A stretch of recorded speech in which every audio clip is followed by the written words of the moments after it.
Hey everyone, Tim Schofield here. It's time for the Smartphone Awards of 2017, and every year I always choose my top 5 favorite phones. However, I want to start a new series. I might actually do it about twice a year and give out some awards, some very standard awards, but also some random ones as well to different smartphones that came out throughout this year.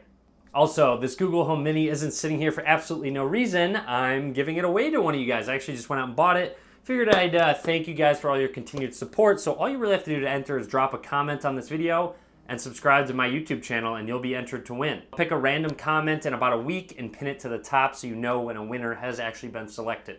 To begin, I want to start with the best designed phone of 2017, and keep in mind, these are my personal opinions. So you might think differently. If you do, drop a comment. Also, feel free for future award videos to drop a comment on any awards you think I should be giving out. So first of all, my favorite design, very standard, and it was between the Galaxy S8, which I have right here, and then also the iPhone X. Those two really stood out to me because they had the smaller form factor. I found that the S8 Plus and the Note 8's designs were just a little bit too large for me. So between the Galaxy S8 and iPhone X, I think the best designed phone of 2017 is the iPhone X. I just like the integration. I really just didn't like the fingerprint scanner placement on the back of the Galaxy S8.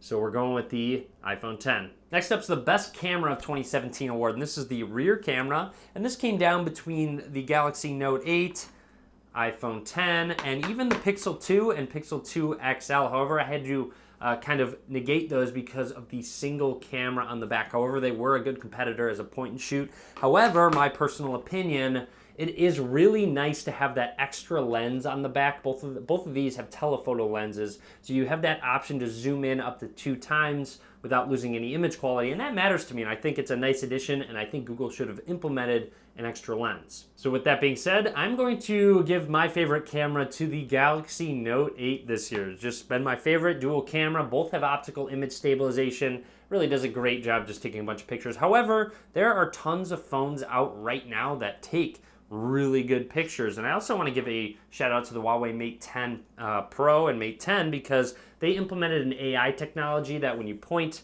your camera at a specific object, it can recognize up to 13 objects at the moment and kind of change the camera setting based on that. So if I point it at a piece of fruit, it knows it's food. It'll kind of change the camera settings based on what it's looking at. And it does it in real time, does it well. So I wanted to give a shout out to the Mate 10 Pro. Also, real quick, best camcorder, and that goes to the iPhone 8 Plus and the iPhone X because both of these cameras can shoot in 4K 60 frames per second, and it's the only phones that I know of that can do that at the moment. For those of you that take selfies, the winner goes to the Pixel 2 and Pixel 2 XL. That was actually from my buddy Super Saf. He made that choice for me because I really don't take selfies, so I didn't have an opinion on it. Next up is battery life, and this was, at first I thought it was going to be a hands-down winner to the Pixel 2 XL due to its great battery life. However, then I started using the Huawei Mate 10 Pro, and that overtook it. This has the best battery life on any phone I've ever used at the moment. This is the Huawei Mate 10 Pro. Next up, Best Display Award, and that goes to the Galaxy Note 8. A little ironic because I actually cracked the display on this phone, so a little bummed about that, but it did win the Best Display Award. The next award's a little different. It's the Ahead of the Curve Award, basically choosing a manufacturer that started a specific trend out of the flagships, and I'm going to give that to LG with the G6. They were just about the first ones to really introduce a phone with those minimal bezels, and it really looked great, and it still continues to look great. And that was released a long time ago, back in spring of this year. Next up is best value for your money. So what you get for the amount of money that you spend, and at the $500 price point, the OnePlus 5T is definitely your best bet. Overall, a great design, solid camera, only a 1080p display, but that does help the battery life because battery life is very good as well. OnePlus 5T gets the best value award. I'd like to give an award for the best speaker on a smartphone this year, and for that, I'm going to pass it along to my buddy Zach.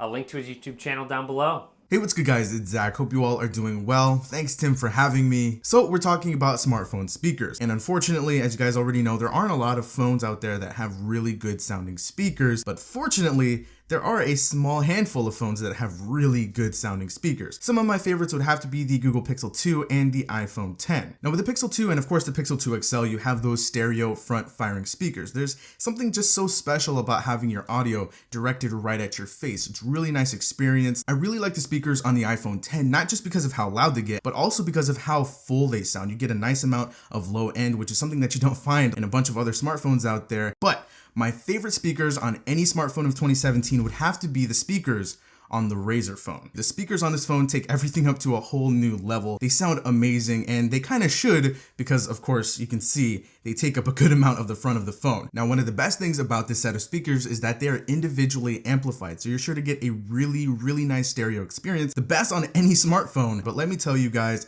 they sound absolutely fantastic, and they are easily the best speakers on any smartphone of 2017.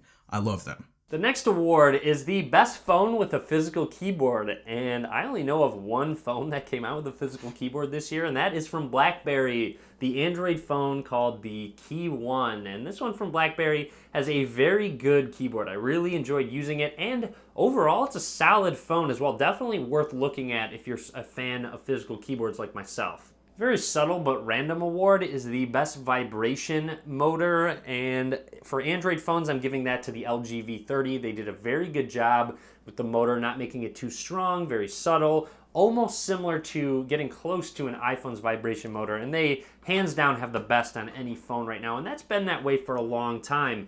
Apple does a really good job with their vibration motors. The next award I'm giving to a phone I don't have in front of me, the HTC U11. I had to send back my review unit, but it was crazy slippery. It would slide off any surface if it had any incline whatsoever, and mine did end up cracking, but it does also get the award of the best looking cracked phone. Their red variant looks really cool, almost like a mosaic tile look to the back. I'll post a picture. Now, I also want to give an award to every phone that came out this year with the headphone jack, because that is something that I still personally like and something that I personally like to use. I don't like that it's disappearing. It is.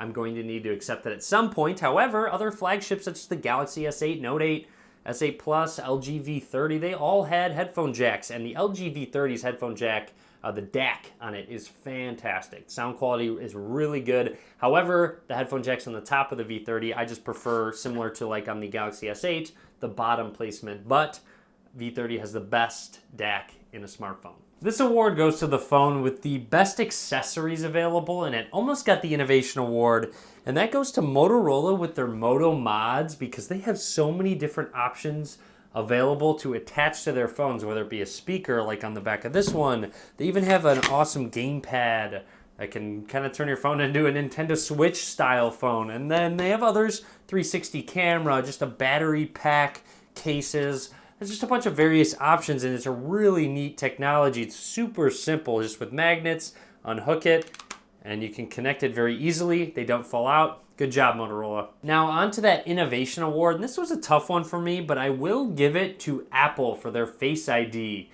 and essentially because they have set the bar in accuracy and speed for facial recognition and facial unlocking. It is extremely quick to just glance at and unlock.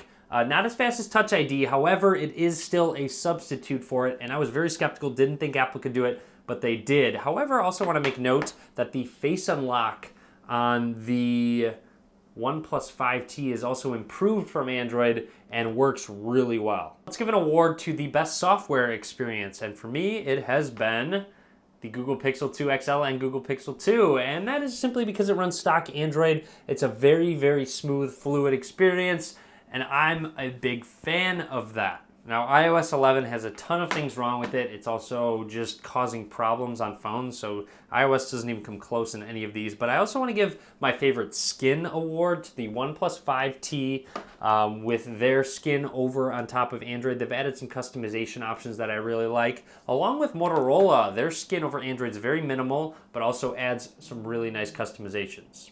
And the winner of the best dual screen phone is the only dual screen phone that came out this year, the ZTE Axon M. Really cool designed phone, has two screens. I have a video on it. I'll link to everything down below. Gives you a bunch of real world options to actually utilize both of the displays, so check it out. Finally, the last one I want to give out is the Flat Table Award, and this one's going to go out to the phone that works best when you are just have it flat on your desk in front of you or a table and you type on it and it doesn't rock. And I'm going to give that to the Galaxy Note 8. It stays the most stable when you use it on a flat surface.